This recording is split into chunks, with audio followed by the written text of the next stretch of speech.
Dear children, let's see what is democratic government today. See, one of the ways to accommodate view all the kinds of people living in the society and prevent oppressive and unjust forces from controlling the government is democratic government. So all the living people have same government, and to prevent the oppression and unjust means injustice forces, from controlling government is called as a democratic government. Government rule the people and also prevent the oppressive and injustice forces also. Okay. So it was made possible because of the struggles of the people all over the world against monarchies and their firm resolve to develop a form of government which will be in harmony with people's wishes. So, see, it didn't came very easy. It came after a long struggle and long suffering also. People struggled all over throughout the world, not only one country. Throughout the world, people suffered and they turned against monarchies, means king's rule, and then this was formed. Democratic government was formed, which will be in the harmony with the people's wishes. But today, democratic government also become like a dictatorship and corruption. Okay. Today, India is a democratic country. How do we ensure that our government functions according to the wishes of the people who have such divergent cultures and interests? So, how can we make sure that government will function according to the people? So, there are millions of people living in our country. The participation by all citizens in taking decisions may lead to countless number of opinions. These processes may consume more time without arriving at any censuses. Moreover, not all citizens are in a position to spend time, money and energy for participating in public affairs. How can we solve this problem? So, in our country, see, more than 100 crores, I think 130 crore population is there. Each one have their same different opinion, isn't it? So, how can the government rule? So, it will take a long time to come to any decision, isn't it? It's all waste of time. And moreover, all citizens are not in a position to spend the time, money and energy, isn't it? So, we do this with the help of two principles: representative democracy and rule of the majority. So, this can be done by two ways or two principles. What are they? Representative democracy and rule of the majority. So, what are these? Let's understand. Democratic government in our times are usually referred to as representative democracies. In representative democracies, people choose their representatives through an election process. So, recently in Hyderabad, elections are done. No? Now next going to be in Warangal and Siddipet, isn't it? So, a village for example will have about 2 to 5,000 people. It is divided into different wards, consists of 100 or 200 persons. Each ward will elect one person to represent them. So here each and town and villages or cities, whatever it may be, they are divided into wards. Each ward may have 200 people or 250 people. Okay. So they divide the city or town or villages into wards. Then the ward people who are living in a particular ward, they will elect their representative. Okay. So each ward will be elected one person, and all adults over 18 of years age, whether men or women, rich or poor, literate or illiterate, irrespective of all their religion or language, vote in the elections. So if we complete 18 years of age, we will get the power of vote. Okay. So whether we are rich or poor, illiterate or belong to any caste or creed, speak any language, we should be the citizen of India, that's all.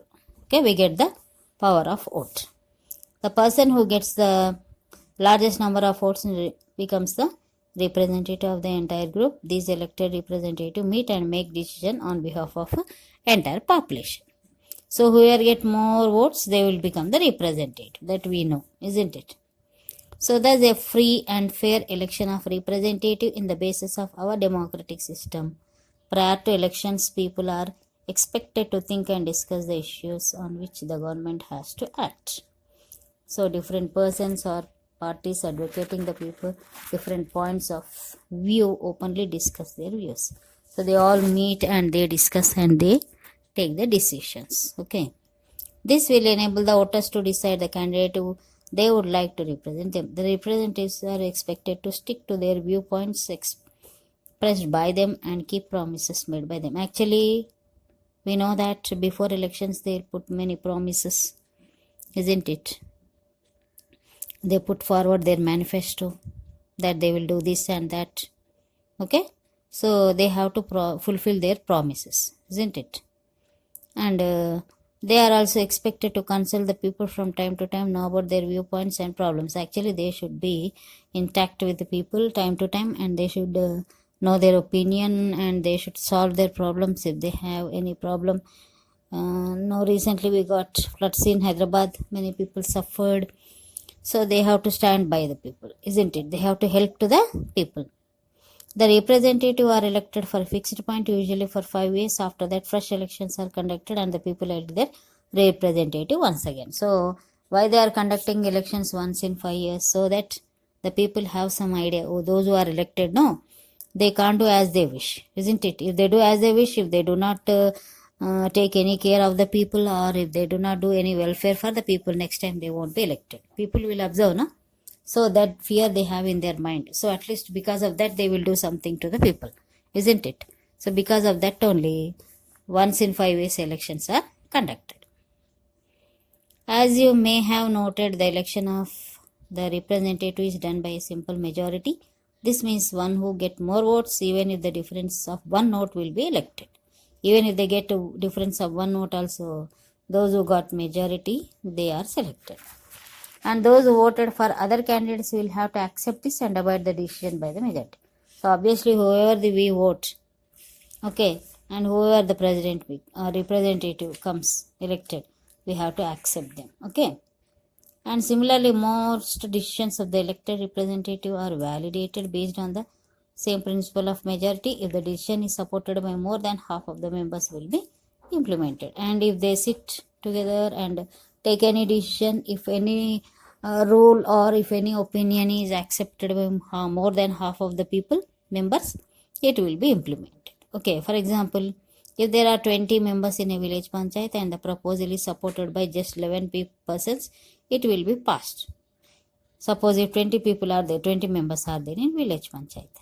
If any proposal is supported by 11 people also, okay, it will be passed. Okay. And if 9 people oppose it also, it will be passed, because majority is the accepted. Okay. Thus the modern democracies do not try to get complete agreement of everyone on any issue, but go by decision of the majority. So generally, whatever the decision is there, generally it will not be accepted by all. If it is very good, then maybe all will accept. Okay. So many people believe that this system of ignoring the views of minority means less in number. Our democratic system has become oppressive of them. So some people think that it is ignoring the views of minority means we are ignoring the opinion of others, no, those who are less majority. But even though if it is good, generally all will accept. Okay, majority will accept. Now checks on elected representative. So how to ensure that elected representatives do not become oppressive or ignorant of interest of minority who do not agree with them? So how can we say that the representative will become oppressive means against, or if they ignore, or if they do not take care of the minority, those who do not agree with them? See, I told you in 2011 people agreed with the support this decision or the proposal. If remaining 9 members did not agree, no. So what about them? So in a democracy, the authority of the people who get elected in also regulated by certain principles which are stated in the constitution of the country. If they go against these principles or procedures, the court can disallow their decisions. Those who disagree with the elected representative can freely express their views and criticize their actions. This can be done through meetings, TV, newspapers, etc. So here, In a democracy, authority of the people who get elected is also regulated by certain principles. See, those who are elected, they don't have full freedom or they can't do as they wish. Okay, they to have some principle. They to have to follow some rules and principles. Okay, so if they go against these principles, the court can also disallow their decisions. Court can take the decision against them. Okay, so if they go against the principles or procedures, okay, court what it will do, it will disallow their decisions. Okay, so those who disagree with the elected representative can freely express their views. So remaining 9 members, those who didn't agree, no, so they can put forth their opinion, they can criticize them, they can put their own opinion, okay, through the media like meetings or TV or newspaper, etc. Okay, so done in the democratic government. So if the anyway, if the proposal is good, if it is in the welfare of the people, then court also agreed. So it is the other thing. Now equality and democracy. So democracy requires that all the people, men and women, literate, illiterate, rich and poor, beggars or officers, okay, spare some time to understand public matters. It also requires that they have access to all the required information about the activities of the government so that they can take proper decisions. So normal people also should involve in the government. They should also understand the public matters. It further requires them to exercise their votes there with freedom and without any interference. So if they understand the government, they can vote for the good government. Unfortunately, this is not always completely possible in most of the countries. For example, many people do not have even the minimum education needed to read the newspaper. See, we can know the news about through the newspapers or by watching the news in the television. So if the people are uneducated, they can't read the newspaper. Most of the people are not using the Right to Information Act effectively to check the functioning of the different systems. See, here people in our country also, they are least bothered. They don't take any interest in government, what the government is doing, isn't it? So recently COVID, okay, government got lot and thousands and lakhs of okay, crores, not lakhs, even crores of money, okay, was given to the government. But what did the government do? Nothing. It didn't do nothing. But we have Right to Information Act. So according to that act, we can go and ask the government what the government did with that money, where it is used. We can even ask them to show the bills. Okay, but nobody are interested to go and ask the government. All are least bothered. Okay, many people, especially men and poor, just do not have the time or facility to take part in a public matters. So we are busy in our works, we go regularly to our duties, we don't have any time to go and ask the government. They are either too busy earning their livelihoods and working for their families. So in many cases, powerful or rich try to influence the voting by the forcing the people or by giving them small gifts before the elections. So they do as they wish. Okay, and just before the elections, what do? They distribute the money or they give some gifts. Okay, like that they try to please the people. Sometimes people are persuaded not to decide for themselves but vote according to their caste or religion. Sometimes what the people do, they vote according to caste or religion. If the same caste people are in the elections, they will put their votes to that caste person. All these factors prevent the people using the democratic right of voting after giving the due consideration to the issues and candidates. So these all are preventing the people to use their vote properly in a good manner or in a proper manner. Now, government at different levels. The government works at different levels: local level of the state, and national level. So local level are there, ward members, panchayat, like that, and state level are okay, so chief minister, and national level prime minister, president, like that. The local level means the government in our village, town, or locality. State level government works entire state like Telangana or Assam, and the government in the national level represents the work for the entire country. So PM Modi, he will take care of whole country, isn't it? Each and every state.